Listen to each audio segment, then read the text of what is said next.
Саламатсыз бе оқушылар? Бүгінгі кезекті сабағымызды бастаймыз.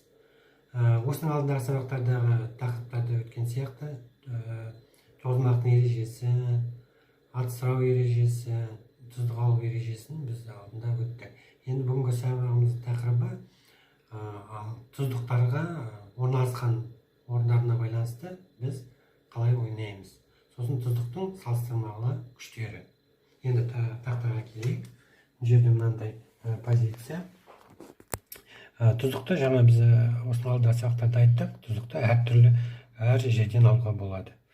Егер жақын жерден тұздық алынса, жақын жер дегеніміз енді өзімізге мынау бірінші, екінші тұздықтарды айтады.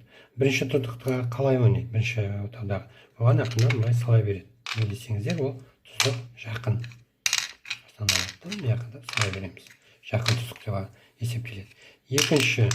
Екінші отаудағы тұздық бізде екінші отаудағы тұздыққа ойналады. Мысалы, екінші отаудағы тұздыққа мысалы 3 болу керек. 3 құмалақ саламыз да, ол міне тұздыққа жетіп жатыр. Енді қарсылас мынаны салып жібереді, жүріске ойнайды. Бізге тағы да 3 жиналады. Екінші тұздыққа ойналады. Қарсыласының жаққа. Екінші жақын тұздықтарға қалай ойналады. Енді ары қарай мына жерде бұл ақ жағының тұздықтары жақын жерде орналасты. Енді ары қарай қара жағының тұздығы бұл жерде алыс. Сондықтан мына жерге 9-ға 7 құмалақ жинап шашып, бір құмалаққа бола тұздыққа салам деп олай жүру дұрыс емес. Біріншіден қарсыласқа жүріс беріледі, екіншіден бірақ бірақ құмалақ алынады. Сондықтан егер тұздықтың орналасқан жері алыс болса, онда жаңағы ойын әдісі бойынша жүріске ойнау керек.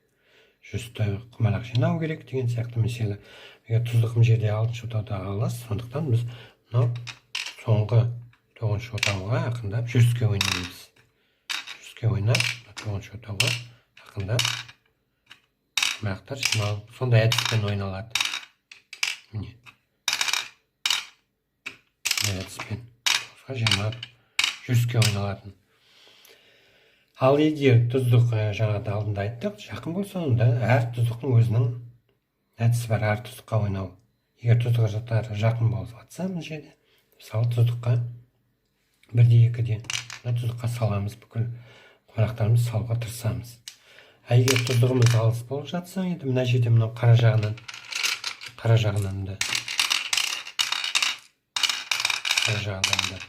онда біз жаңағыдай тұздыққа байланысты тағы да ойналады әдіс